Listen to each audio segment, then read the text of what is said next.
Hello guys, कैसे हैं आप? उम्मीद करते हैं आप सब खैरियत से होंगे, खुश होंगे। देखने जा रहे हैं नेक्स्ट पार्ट, तो करते हैं स्टार्ट।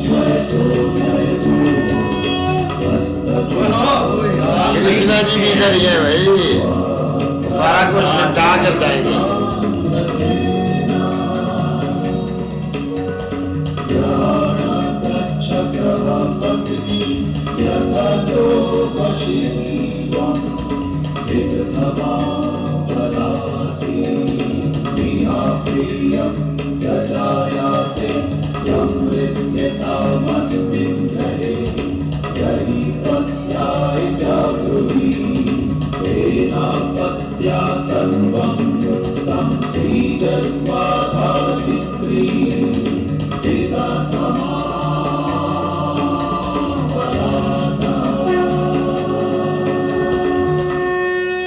ये पुरोहित, अब क्या हो गया?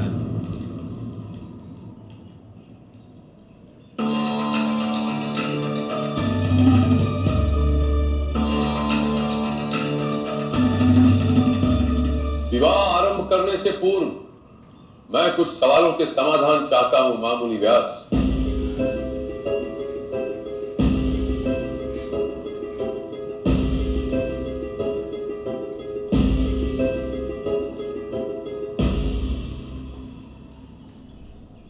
मेरी पुत्री मेरी आंखों के सामने एक ऐसे जीवन में प्रवेश करने जा रही है जो चिता की आग से भी अधिक दुखदायी होगा। आपने इसे धर्म माना, पर क्या संसार मानेगा? सही बात।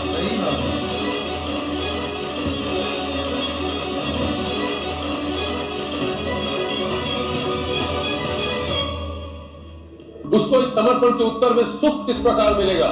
आप यथार्थ कह रहे हैं महाराज ध्रुपद। पुत्रों, विवाह का आधार होता है 7 वचन जो वर और कन्या एक दूसरे को देते हैं। किंतु यह विवाह सामान्य नहीं है। इसे सफल और धर्ममय बनाने हेतु आप लोगों को कुछ अन्य वचन भी देने होंगे। जिस प्रकार एक पौधा एक समय पे 2 जगह नहीं उगाया जा सकता, एक मंत्री 2 राजाओं का मंत्री पद कभी धारण नहीं कर सकता। समर्पण एक समय पे केवल एक के प्रति ही हो सकता है। पांडु पुत्रों, तो एक कन्या 5 पतियों के प्रति अपना कर्तव्य कैसे वहन करेगी? एक 5 के प्रति समर्पित नहीं हो सकता भगवान, किंतु 5 तो एक के लिए समर्पित हो सकते हैं। बड़ी बात भाई, बहुत बड़ी बात की है। हम 5 भाई राजकुमारी द्रौपदी के लिए सदा ही समर्पित रहे।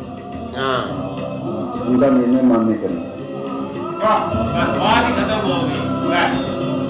जो हो गएगी वो ही। उत्तम पुत्र युधिष्ठिर। द्रौपदी 1 वर्ष तक आप में से किसी एक की ही पत्नी होगी। 1 वर्ष 1 साल। उस 1 वर्ष में द्रौपदी के भवन में केवल वही प्रवेश कर पाएगा जिसे द्रौपदी ने वो अधिकार दिया होगा।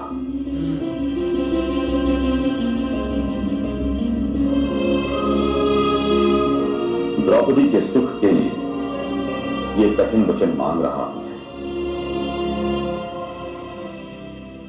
किंतु संबंध का आधार तो स्मरण होता है ना भगवान। फिर वो 1 वर्ष के प्राप्त सुख और दुख से मेरी बहन मुक्ति कैसे पाई? वो तो स्मरणों के तले दब जाएगी भगवान।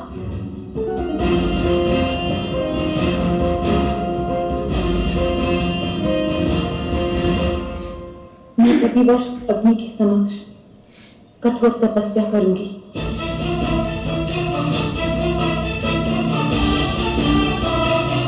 वो भी काम नहीं है भाई।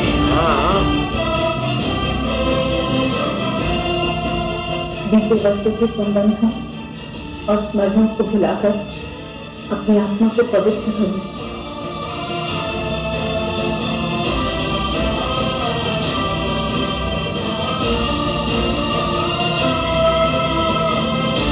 कृष्णा जी साथ है भाई, कोई मसला ही नहीं है। बड़ी बात नहीं, उन्होंने बड़ी प्यारी हाँ। की है।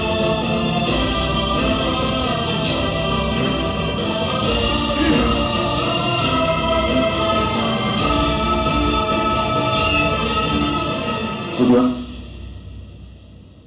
केवल राजकुमारी द्रौपदी ने, हम पांचों भाई भी ऐसा तप करें, प्रत्येक वर्ष ये प्रण लेते हैं।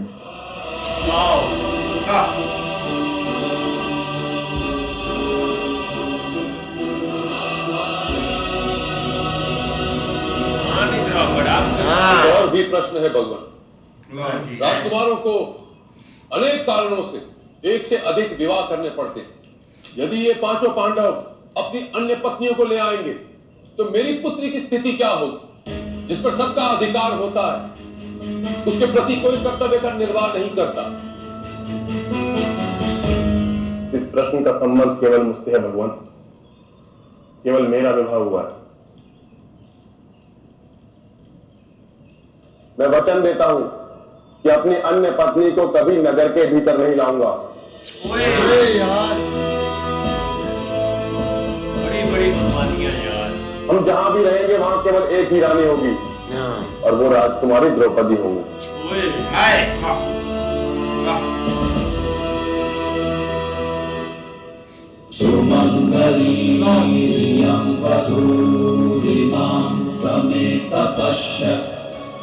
सौभाग्यस्मै तत्त्वाया हस्तं विपरेतं गृह्णामि ते सौभाग्यत्वाय।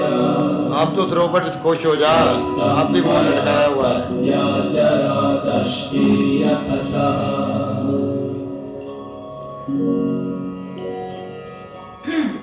हमारा निर्णय है कि हमारे वचन की मर्यादा का जीवन में पालन करेंगे। ईश्वर हमारे जीवन में धर्म की स्थापना करते हैं।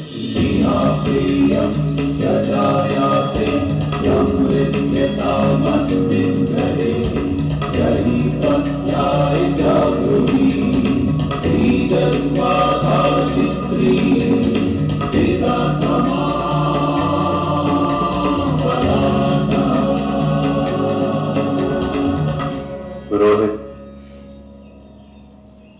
विवाह आरंभ कीजिए।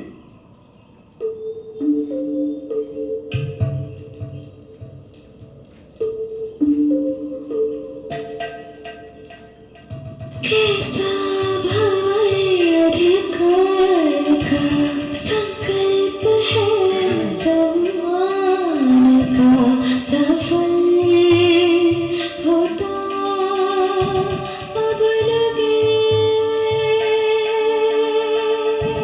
संघर्ष जितना कठिन हो, बनता वही आधार अब यही है मेरा। मन में तो यही था अर्जुन भाई, बाकी तो फिर आप सारा कुछ करना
बिल्कुल यार, बहुत अच्छा वार था। और अब जो सारे फैसले हैं ना हो चुके हैं, क्योंकि द्रौपद महाराज के मन में भी काफ़ी ज़्यादा सवाल थे कि आगे चलकर क्या होगा क्या नहीं होगा। ये जो सारी चीज़ें हैं ना उनको आंसर मिल गया कि कैसे कैसे उन्होंने अब जो अपना पूरा जीवन है ना उनके साथ रहना है। नहीं ऐसे ही है, लेकिन फिर भी ना अच्छी बातें हुई हैं उधर। और यही मामला था कि मतलब कि कोई आगे जाकर इशू ना बने, राजा बनेंगे और उनकी मतलब कि जब पत्नी होगी तो उनके सारे मतलब कि उन्होंने रूल बना दिए हैं। लेकिन अच्छा है अगर यार ये सही रहे तो। भाई विवाह तो हो गया, अब मुझे लगता है जब ये जाएंगे ना, अब इनको जाना है सीधा भाई दूसरा ना क्या कहते हैं हस्तिनापुर। जब वहाँ पे जाएंगे वहाँ जाके पता चलेगा आगे से भाई इस विवाह का वो क्या आगे से ना भाई वो लाभ लेते हैं या क्या बताते हैं कि ये है क्या चीज़ और क्या क्या इनके बारे में बोलते हैं। भाई महाराज द्रुपद और अपना जो पंडित है उन्होंने जब सवाल शुरू किए हैं ना तो भाई युधिष्ठिर ने बहुत अच्छे तरीके से जवाब दिया है। लेकिन भाई जब भीम की बारी आई है ना तो उसने सही जवाब दिया। उसने क्या है कि हमारी जो भी बीवी होगी ना वो हम इसके सामने कभी नहीं लाएंगे, और हम पांचों भाई ये ऐद करते हैं कि हमारी अगर और भी बीवियां होंगी तो वो उनमें से सबसे जो एक ही बीवी हमारी होगी जो है अपना द्रौपदी। तो भाई ये एक बहुत अच्छी बात है। लेकिन भाई जैसे उनकी शादी हो रही थी तो भाई बाकी भाइयों के जब साथ उनके साथ जब उनका हुआ है निकाह तो उनकी तरफ नहीं देखा। लेकिन जैसे भाई अर्जुन की बारी आई है तो उस वक़्त जनाब दोनों ने एक दूसरे की आंखों में आंखें डालकर देखा है कि सोचा क्या था हो क्या रहा है। लेकिन ये द्रुपद महाराज की सारी बनाई हुई है चीज़ें। उस वक़्त वो बड़े अहंकार में बोल रहा था कि उसको दुनिया की कोई ऐसी सजा ना जो उसको ना मिले। तो अब भाई वो चीज़ें भुगतनी उस बेचारी को पड़ रही हैं। मांगी इसलिए भुगत हो रही है। लेकिन भाई द्रुपद ने भाई सवाल जब किए हैं ना तो भाई पांचों भाइयों ने जवाब जो दिए ना वो अच्छे दिए हैं। उन्होंने कहा कि अपना हम एक साल करके ना जो है अपना द्रौपदी जी है उसको रखेंगे। लेकिन जब भाई अपना दूसरा भीम की बारी आई है ना तो उसने भाई कहा कि मेरी पहले भी शादी हुई है लेकिन मैं उसको इसके बीच में नहीं लाऊंगा। ये भाई बहुत अहम उसने फैसला कर दिया है। लेकिन भाई अब बारी आ गया हस्तिनापुर जाने की, तो अब देखते हैं भाई क्या होता है क्या नहीं। बिल्कुल ऐसे ही है। लेकिन भाई एक शादी अच्छे तरीके से उनकी हो तो गई है। दरमियान में क्वेश्चन भी थे लेकिन ऑल ओवर जो है ना वो सारी चीज़ें एक अच्छे तरीके से हो गई हैं, जिसमें भाई एक अगर कोई बंदा समझता है ना कि उन्होंने धर्म को सामने नहीं रखा, हर एक पॉइंट को उन्होंने सामने रख के ये सारी चीज़ें फाइनल की हैं। लेकिन अब आगे भाई देखो। हाँ जी भाई, देखते हैं नेक्स्ट पार्ट में। तब तक के लिए गुड बाय, टेक केयर।